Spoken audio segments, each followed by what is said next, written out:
UP में चुनाव हुए थे जी, 8 चरणों में चुनाव हुए, 10, 14, 20, 23, 27, 3, 7 फरवरी। रिजल्ट आया 10 मार्च को। आखिरी चुनाव हुआ 7 फरवरी को, रिजल्ट आ रहा है 10 मार्च को, पूरे 1 महीने बाद। नतीजा सबके सामने, बीजेपी जीत गई। उत्तराखंड में चुनाव हुए 14 फरवरी, रिजल्ट आया 10 मार्च को। 24 दिन का पूरा टाइम मिला, बीजेपी जीत गई। पंजाब में तो खैर इनका कोई नाम लेवा ही नहीं था, अगर वहाँ ही कुछ करते तो पकड़े जाते। गोवा में 14 फरवरी को हुए, रिजल्ट आया 10 मार्च को। मणिपुर में 27 फरवरी और 3 मार्च को हुआ चुनाव, रिजल्ट आया 10 मार्च को। पूरा गैप मिला इन्हें बदलने के लिए। उसके बाद आते हैं जी कर्नाटका। 10 मई को इलेक्शन हुआ कर्नाटका में, 13 मई को रिजल्ट आ गया। बीजेपी का नामो निशान वहाँ पे नहीं था। 3 दिन के अंदर सिर्फ। आज सारी समिट हो रही हैं, अगले दिन वो उनकी काउंटिंग हो रही है और अगले दिन से काउंटिंग शुरू हो गई। ना टाइम मिला, ना हेरा फेरी कर सकते थे, ना चेंज कर सकते थे। राजस्थान की 25 नवंबर को इलेक्शन हुआ, 3 को रिजल्ट आ रहा है। इसका मतलब फिर आपको इन्हें टाइम मिला पूरा। छत्तीसगढ़ में आपको बताई दिया 7 और 17, 3 दिसंबर। एमपी में 17 नवंबर को हुआ, रिजल्ट आ रहा है 3 को, 15-16 दिन बाद। तेलंगाना में 30 नवंबर को इलेक्शन हुआ, रिजल्ट आ गया 3 तारीख को, तेलंगाना से साफ। एग्जिट पोल कुछ दिखा रहे थे, आंकड़े कुछ आए, कंफ्यूजन बहुत थी। ऐसे कौन से आंकड़े आपके पास है जिन पर आप कह रहे हैं कि नतीजे कुछ और होने चाहिए? देखो मैं बताता हूँ, सबसे बड़ी बात है ईवीएम का जो खेल होता है।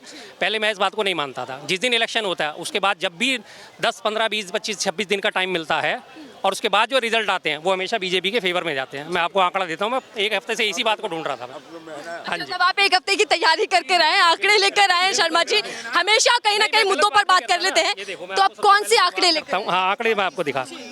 अभी तो पार्टी शुरू हुई है। पिछले साल हमारे 22 में यूपी में चुनाव हुए थे जी, 8 चरणों में चुनाव हुए, 10, 14, 20, 23, 27, 3, 7 फरवरी। रिजल्ट आया 10 मार्च को। आखिरी चुनाव हुआ 7 फरवरी को, रिजल्ट आ रहा है 10 मार्च को, पूरे 1 महीने बाद। नतीजा सबके सामने, बीजेपी जीत गई। उत्तराखंड में चुनाव हुए 14 फरवरी, रिजल्ट आया 10 मार्च को। 24 दिन का पूरा टाइम मिला, बीजेपी जीत गई। पंजाब में तो खैर इनका कोई नाम लेवा ही नहीं था, अगर वहाँ ही कुछ करते तो पकड़े जाते। गोवा में 14 फरवरी को हुए, रिजल्ट आया 10 मार्च को। मणिपुर में 27 फरवरी और 3 मार्च को हुआ चुनाव, रिजल्ट आया 10 मार्च को। पूरा गैप मिला इन्हें बदलने के लिए। उसके बाद आते हैं जी कर्नाटका। 10 मई को इलेक्शन हुआ कर्नाटका में, 13 मई को रिजल्ट आ गया। बीजेपी का नामो निशान वहाँ पे नहीं था। 3 दिन के अंदर सिर्फ। आज सारी समिट हो रही हैं, अगले दिन वो उनकी काउंटिंग हो रही है और अगले दिन से काउंटिंग शुरू हो गई। ना टाइम मिला, ना हेरा फेरी कर सकते थे, ना चेंज कर सकते थे। उसके बाद आपके आते हैं जी छत्तीसगढ़ में 7 और 17 को चुनाव हुआ, रिजल्ट आ रहा है 3 दिसंबर को। पहले चरण के चुनाव हुए थे, इसमें 20 सीटों पे। 20 सीटों में पंडरिया विधानसभा बीजेपी जीती 26,398 वोटों से। कवर्धा से जीती 39,592 से। खैरागढ़ से जीती, ये राजनंद से जीती 45,000 वोटों से। पहले चरण के 11 सीटें वो जीत गई और सबका जो रेशो है 25,000 से ऊपर जा रहा है। कांग्रेस का रेशो क्या जा रहा है? 1981, 2706 और ये 6434। ये उसका कांग्रेस का रेशो है। 30,000 सिर्फ एक जगह पे ये रेशो है। उसके बाद मैं बात करता हूँ आगे आपसे राजस्थान की। 25 नवंबर को इलेक्शन हुआ, 3 को रिजल्ट आ रहा है। इसका मतलब फिर आपको इन्हें टाइम मिला पूरा। छत्तीसगढ़ में आपको बताई दिया 7 और 17, 3 दिसंबर। एमपी में 17 नवंबर को हुआ, रिजल्ट आ रहा है 3 को, 15-16 दिन बाद। तेलंगाना में 30 नवंबर को इलेक्शन हुआ, रिजल्ट आ गया 3 तारीख को, तेलंगाना से साफ। मात्र 3 दिन में नहीं कर सकते इतनी, सैकड़ों मशीनें हैं। और सबसे बड़ी बात मैं आपको बताता हूँ, बहुत सारे लोगों को यहाँ याद होगा, आज से 10-15 साल पहले एक STD-PCO मशीनें चलती थी, याद होगा लोगों को। लोग फ़ोन करने जाते थे, उस टाइम पल्स रेट चलती थी 2, 4, 6, 8 सेकंड की। जो 200 किलोमीटर तक की रेंज होती थी उसमें 2 सेकंड, उसके बाद 4 सेकंड, 6 सेकंड और 8 सेकंड। उस STD-PCO मशीनों में मात्र बटन दबा के ना, जो 2 सेकंड की पल्स रेट होती थी उसे 1.5 कर दिया जाता था। डिस्प्ले में वो हमेशा 2 सेकंड ही दिखाता था। जो कस्टमर कर रहा है 2-2 सेकंड के बाद बदला हुआ है। लेकिन अगर उसने 20 सेकंड उसमें दिखा दिया तो एक्चुअल में उसका होता था 15 सेकंड। और जब वो STD-PCO मशीन वाला शाम को डिटेल निकालता था तो उसे पता चलता था कि मेरी मशीन से आज बात तो 1 घंटे की हुई है और मैंने इसमें कमा 1.5 घंटे का लिया है। इस तरह से उसमें हेरा फेरी होती थी और कस्टमर को सामने यही दिखता था डिस्प्ले में। तो वही चीज़ अब इसमें हो रही है। अब लोग कहते हैं EVM हैक नहीं हो सकती। क्यों नहीं हो सकती भाई? हैक बटनों का ही तो खेल है। आज की डेट में मोबाइल, कंप्यूटर, लैपटॉप दुनिया भर में बैठे बैठे दुनिया कहाँ से कहाँ में हैक कर लेती है। चलो ब्लूटूथ से नहीं हैक करती तो बटनों से हैक कर सकते हैं। मैं बैठे बैठे कई दिन से इस बात को सोच रहा था कि जब हमारी STD-PCO मशीनों में हेरफेर हो जाती थी, 4 सेकंड की पल्स रेट को घटा के वो 3 सेकंड की कर देते थे। आप कॉल करोगे 4 सेकंड की पल्स रेट सामने चल रही थी, कस्टमर को दिख रहा है कि मेरी पल्स रेट 4 सेकंड में बदल रही है, मशीन में भी और उसमें भी, डिस्प्ले में भी। बिल निकल रहा था 4 सेकंड का, अंदर से जो खाने में खर्च हुआ है वो 3 सेकंड में पल्स रेट चेंज होती थी। और सारा रेशो में आप सवाल खड़े कर। बिल्कुल बिल्कुल। अब मैं तो सीधा सबसे सारी पार्टियों से एक ही सवाल करूंगा, सारी चीज़ें छोड़ दो, सारे मुद्दे छोड़ दो, महंगाई, बेरोजगारी, भ्रष्टाचार, धर्म अधर्म सब छोड़ दो। सबसे पहले ईवीएम पे कंसंट्रेट करो, ईवीएम हटाओ, बैलेट पेपर को वापस लेके आओ। आप ईवीएम का रोना रोएंगे, उधर बीजेपी या मैं तो तमाम आपके सामने डिटेल दे रहा हूँ मैडम। आप आंकड़े रख रहे हैं, लेकिन आंकड़े बीजेपी रखो, तो मैं यही तो बोलती है, बीजेपी तो यही बोलती है भैया जब आप हार जाते हैं तो आप ईवीएम पे सवाल खड़े करते हैं। बीजेपी ही क्यों इसके खिलाफ है? बाकी सारी पार्टियां अगर इसमें मुद्दा उठाती हैं, और अगर बीजेपी इतनी देशभक्त पार्टी है तो बाकी सारी पार्टियों की क्यों नहीं रिस्पेक्ट करती? वो हटा दे ईवीएम, क्या परेशानी है बीजेपी को? बीजेपी जीत रही है ना लगातार। मैंने आपके सारे सामने आंकड़े दिए, 10 दिन, 15 दिन, 20 दिन, 25 दिन, 24 दिन का टाइम मिल रहा है, इतनी देर में सारा खेला हो जाता है। शर्मा जी, कहा तो ये भी जाता है कि जब जब परसेंटेज, वोटिंग परसेंटेज ज्यादा रहता है, वोट ज्यादा संख्या में होते हैं, जी। तब बीजेपी को फायदा होता है। वोटिंग परसेंटेज का एक और चीज़ मैं आपको दिखाता हूँ। छत्तीसगढ़ की वोटिंग परसेंटेज सब है मेरे पास, सब कुछ आपने रखा हुआ है। जी जी जी। बेकार में बात करने का फायदा बोलने नहीं। वाले हैं, जी। बेकार में बात करने का कोई फायदा नहीं। लोग भी कहेंगे आगे आप बोल गया फालतू, पता नहीं क्या क्या भोग गया, क्या क्या भूल गया। 20 नवंबर को इलेक्शन कमीशन ने, छत्तीसगढ़ का बता रहा हूँ मैं आपको, डाटा जारी करा कि 66.63% वोटिंग हुई है। उसके इमीडिएट नेक्स्ट डे आपका 21 तारीख को डाटा जारी होता है कि 76.35% वोटिंग हुई है। उसके 6 दिन बाद फिर दोबारा डाटा जारी होता है, 27 तारीख को 76.60% वोटिंग होती है।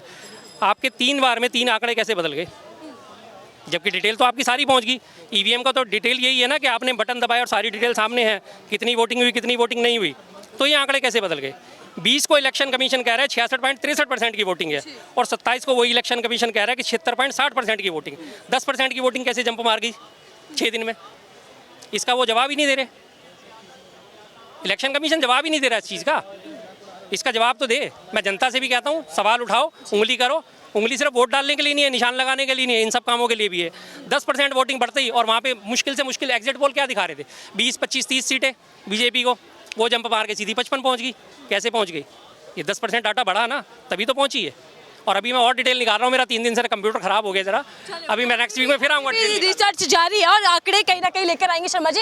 लेकिन शर्मा जी, जीत हासिल हो जाती है, बहुमत के साथ बीजेपी आती है, तो बीजेपी के तमाम नेता कह रहे हैं कि हमारे पास नियत है, नेता है, और कह रहे हैं कि नेतृत्व भी है, यानी कि नीति भी है। कांग्रेस के पास नियत ये रही सारी ईवीएम की।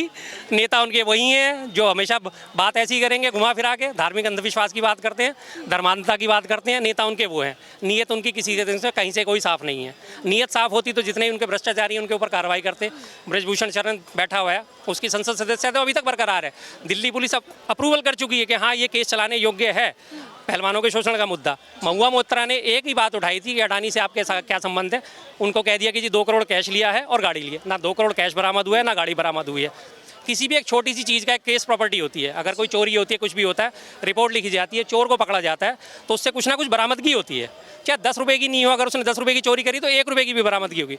वो कोर्ट में केस प्रॉपर्टी के तौर पे जमा होती है कि सर 10 रुपये में से 9 रुपये तो इसने खर्च कर दिए थे, लेकिन 1 रुपया ये रहा, ये केस प्रॉपर्टी है। अब केस प्रॉपर्टी के नाम पे ना तो वो 2 करोड़ कैश नजर आ रहा, ना वो गाड़ी नजर आ रही। कहाँ है भाई वो? ये पैसे लेके सवाल पूछने का मुद्दा। राघव चड्ढा उसी बात को उठाते हैं तो उनको एक्सपेल कर दिया जाता है। संजय सिंह वो बात उठाते हैं, उन्हें एक्सपेल कर दिया जाता है। राहुल गांधी जी के तो खैर पीछे ही पड़ गए थे, उन्हें कोर्ट का सहारा लेके। अगर सुप्रीम कोर्ट नहीं होता तो राहुल गांधी जी आज भी अयोग्य होते। लेकिन रमेश बिदूड़ी, उन पर एक्शन अभी तक नहीं हुआ, ये क्या चल रहा है? उठाता हूँ ना कि उन पर एक्शन क्यों नहीं हुआ। अगर ये कहते हैं कि हम इतने पाक साफ हैं तो एक्शन क्यों नहीं लेते? बिदुड़ी जी का तो और प्रमोशन हो गया, उन्होंने जाके एक बस बहू है अपना खेत जता दिया कि जी मुझे गलती हुई है, और उसके बाद दानिश अली के ऊपर इंक्वायरी बैठा दी है। जिसको गालियाँ पड़ी हैं, जिसने गालियाँ खाई हैं, उसी के ऊपर इंक्वायरी बैठ रही है। 2023 को सेमीफाइनल के तौर पे देखा जा रहा था, फाइनल पे सबकी नजरें हैं। कौन से फैक्टर पीएम मोदी या बीजेपी के लिए फायदेमंद रहे, और वहीं कांग्रेस के लिए कौन से कारण ऐसे रहे जो हार का सामना करना पड़ा? अब मैं आपसे बता तो दिया, बिल्कुल डिटेल में आपको बता दिया। ना धर्म, ना शिक्षा, ना रोजगार, ना बेरोजगारी, ना स्वास्थ्य, कोई मुद्दा नहीं है। ले दे के सिर्फ एक मुद्दा बचा है, ईवीएम।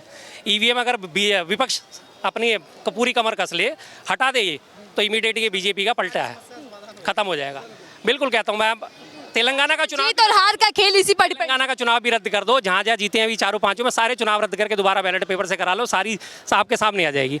अगर इनको वोट नहीं मिलते तो 4 करोड़ 90 लाख वोट कैसे मिल गए इनको? अगर कांग्रेस को वोट नहीं मिलते तो उनको तो 481 मिले हैं, फिर 9 लाख वोट फालतू ही मिले हैं कांग्रेस को। अभी भी इनको क्या मिल रहा है? 37%, 38%, 39-40%। बाकी 60% वोट तो दूसरी तरफ जा ही रहा है ना। वो 60% इकट्ठा हो गया और बीजेपी साफ है।